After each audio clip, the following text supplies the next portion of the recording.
കഥക്കൂട്ട് ടേഴ്സിലേക്ക് സ്വാഗതം. രാകേഷ് നാരായണൻ എഴുതിയ ചെറുകഥ സാമൂഹ്യ പാഠം. ആ പ്രശ്നത്തിൻ്റെ തുടക്കം ഇങ്ങനെയായിരുന്നു. പുളിയങ്കാവിലെ കവലയിലെ ചായപ്പീടിക നടത്തുന്ന അപ്പുട്ട്യാരുടെ മകളുടെ കല്യാണമായിരുന്നു അന്ന്. കെട്ടും സദ്യയുമൊക്കെ വീട്ടിൽ വെച്ച് തന്നെയാണ്. കല്യാണത്തിന് നാട്ടിലെ പ്രമുഖരും അല്ലാത്തവരും ഒക്കെ ഉണ്ട്. പഞ്ചായത്ത് മെമ്പർ ചാത്തൂട്ടി മുതൽ കള്ളൻ ഗോപാലൻ വരെ എല്ലാവരും ഹാജർ വെച്ചിട്ടുണ്ട്. കെട്ട് കഴിഞ്ഞ് സദ്യക്ക് ഇലയിട്ട് കഴിഞ്ഞു. സ്ഥലത്തെ പ്രമുഖരെല്ലാം തന്നെ ആദ്യത്തെ പന്തിയിലിരുന്നു. ആദ്യത്തെ മേശയിൽ നാരായണൻ മാഷ്, പോസ്റ്റ്മാൻ വാസുദേവൻ, ദുബായ് ഭാസ്കരൻ തുടങ്ങിയവർ ഇരുന്നു. നാരായണൻ മാഷുടെ വലത്ത് ഒരു ഇല ആളില്ലാതെ ഒഴിഞ്ഞു കിടന്നു. സദ്യവട്ടങ്ങൾ വിളമ്പിത്തുടങ്ങി. ദുബായ് ഭാസ്കരൻ കാളനെടുത്ത് തൊട്ടുകൂട്ടിക്കൊണ്ടു പറഞ്ഞു, ഉപ്പില്ല. എവിടെ നിന്നോ ആൾക്കൂട്ടത്തിനിടയിൽ കൂടെ നുഴഞ്ഞു വന്ന ശങ്കരൻ നാരായണൻ മാഷുടെ വലത്ത് ഒഴിഞ്ഞുകിടുന്ന ഇലയ്ക്ക് ഉടമസ്ഥനായി കയറിയിരുന്നു. തൻ്റെ ചുണ്ട് ഒരു വശത്തേക്ക് കോട്ടിക്കൊണ്ട് സ്ഥിരമുള്ള ചിരി ചിരിച്ചു. ചോറ് വിളമ്പിത്തുടങ്ങി. പെട്ടെന്ന് നാരായണൻ മാഷ് തൻ്റെ പോക്കറ്റിൽ നിന്ന് മൊബൈൽ ഫോൺ എടുത്തുകൊണ്ട് പുറത്തേക്കിറങ്ങി. നേരെ ഒറ്റ നടപ്പാണ്. പെട്ടെന്ന് എല്ലാവരും ഒരു നിമിഷം നിശബ്ദരായി നിന്നു. സാമ്പാർ കിട്ടിയില്ല എന്ന ശങ്കരന്റെ വിളിച്ചു പറയലിൽ സദ്യ അതിൻ്റെ പൂർവ്വസ്ഥിതിയിലെത്തി. എന്നാലും എല്ലാവർക്കും എവിടെയോ ഒരു വല്ലായ്മയുണ്ടായി. ഇതായിരുന്നു സംഭവം. അന്ന് വൈകുന്നേരം വിളമ്പാനും മറ്റും അപ്പുട്ട്യാരുടെ വീട്ടിലുണ്ടായിരുന്ന പുളിയങ്കാവിലെ കൈരളി ആർട്സ് ക്ലബിന്റെ സെക്രട്ടറി പ്രവീണാണ് അത് പറഞ്ഞത്. ഇന്ന് അപ്പുട്ട്യാരുടെ അവിടുത്തെ കല്യാണത്തിന്റെ സദ്യയിൽ നിന്ന് നാരായണൻ മാഷ് എന്താ എണീറ്റ് പോയെന്നറിയോ? ശങ്കരന്റെ ഒപ്പം ഇരുന്ന് ഭക്ഷണം കഴിക്കാൻ അയാൾക്ക് പറ്റാത്തോണ്ട് അയാൾ അവിടെ നിന്ന് എണീറ്റ് പോയത്. നാരായണൻ മാഷിന്റെ ഉള്ളിലെ ജാതിയാണ്. ഒരു താണജാതിക്കാരന്റെ ഒപ്പം ഇരുന്ന് ഭക്ഷണം കഴിക്കാനുള്ള ബുദ്ധിമുട്ട് അല്ലാതെ എന്താ? ഇത് ഈ നാട്ടിൽ വെച്ച് പൊറുപ്പിക്കാനാവില്ല.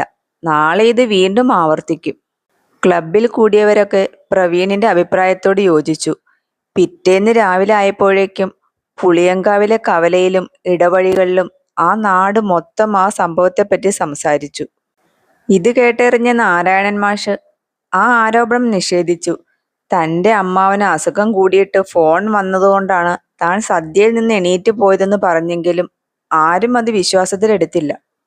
കൈരളി ക്ലബിന്റെ കയ്യിൽ നിന്ന് പ്രശ്നം പത്രത്തിലേക്കും പാർട്ടിക്കാരിലേക്കും പോയി.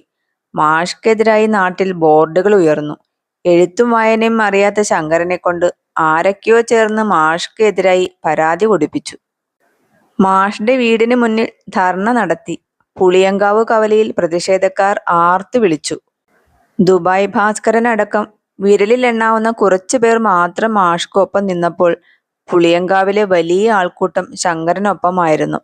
ജാതിഭേദമന്യേ ജീവിച്ചു പോന്ന പുളിയങ്കാവ് ജനത ഒറ്റക്കെട്ടായി നിന്നു. ജാതീയമായി വേർതിരിച്ച് കണ്ടത് അവർക്ക് സഹിക്കാവുന്നതിലപ്പുറമായിരുന്നു. മാഷ് ശങ്കരനോട് പരസ്യമായി മാപ്പ് ചോദിക്കണമെന്ന ആവശ്യം ഉയർന്നു വന്നു. പിറ്റേന്ന് രാവിലെ പുളിയങ്കാവ് കവല സജീവമായി ചലിച്ചുകൊണ്ടിരിക്കുന്ന സമയം നാരായണൻ മാഷ് ശങ്കരനെയും കൂട്ടി നേരെ അപ്പുട്ട്യാരുടെ ചായപ്പീടിയിലേക്ക് വന്നു.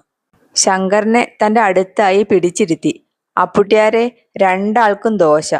നാരായണൻ മാഷിന്റെ പറച്ചിൽ കേട്ട് അന്തം വിട്ടു നിന്ന അപ്പുട്ട്യാര് കേട്ട പാതി ദോശക്കല്ലിന്റെ അടുത്തേക്കോടി. പുളിയങ്കാവിലെ നാട്ടുകാർ ചായപ്പീടിക്ക് ചുറ്റും കൂടി. ദോശ വന്നു. ശങ്കരനോട് മാഷ് കഴിക്കാൻ പറഞ്ഞു.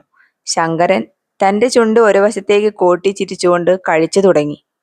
മാഷും കഴിച്ചു തുടങ്ങി. ശങ്കരനും മാഷും അടുത്തടുത്തിരുന്ന് കഴിക്കുന്നത് പുളിയങ്കാവിലെ ജനത കണ്ടു. മാഷും ശങ്കരനും കഴിച്ച് കൈ കഴുകി. മാഷ് അപ്പുട്ട്യാർക്ക് പൈസ കൊടുത്തുകൊണ്ട് പുറത്ത് പടർന്നു കിടന്ന വെയിലിലേക്ക് ഇറങ്ങി നടന്നു. എല്ലാവരും വായ പൊളിച്ചു നിന്നു. മാഷ്ക്കെതിരെ പറഞ്ഞവരൊക്കെ ക്ഷമാപണം നടത്തി പശ്ചാത്തപിച്ച് തിരുത്തി പറഞ്ഞു. മാഷ്ക്കെതിരായി ഉയർന്ന ബോർഡുകളെല്ലാം ഉച്ചയായപ്പോഴേക്കും അഴിച്ചു തുടങ്ങി. മാഷ് കൊടുത്ത മറുപടി അസലായി എന്ന് ദുബായ് ഭാസ്കരൻ അഭിപ്രായപ്പെട്ടു. അപ്പുട്ട്യാര് പതിവ് പോലെ അന്നും ഒന്നും പറഞ്ഞില്ല. എല്ലാ കൊടുങ്കാറ്റും അടങ്ങി. ഒരു പാവ മനുഷ്യനെ തെറ്റിദ്ധരിപ്പിച്ചതിൽ വിഷമിച്ചാണ് അന്ന് പുളിയങ്കാവ് ജനത ഉറങ്ങാൻ കിടന്നത്. രാത്രി തൻ്റെ അല്ലറ ചില്ലറ പണികൾ കഴിഞ്ഞ് വീട്ടിലേക്ക് മടങ്ങുകയായിരുന്ന ശങ്കരൻ ഒരു ഓക്കാനത്തിന്റെ ഒച്ച കേട്ടു. അതാ മാഷ് മുറ്റത്തു നിന്നും ഛർദ്ദിക്കുന്നു. ശങ്കരൻ ഓർത്തു, അപ്പുട്ടാരുടെ കടയിലെ പുളിച്ച മാവ് കൊണ്ടുള്ള ദോശ മാഷ്ടെ വയറിന് പറ്റിയിട്ടുണ്ടാവില്ല. ശങ്കരൻ തന്റെ ചുണ്ട് ഒരു വശത്തേക്ക് കോട്ടി ചിരിച്ചുകൊണ്ട് നടന്നു.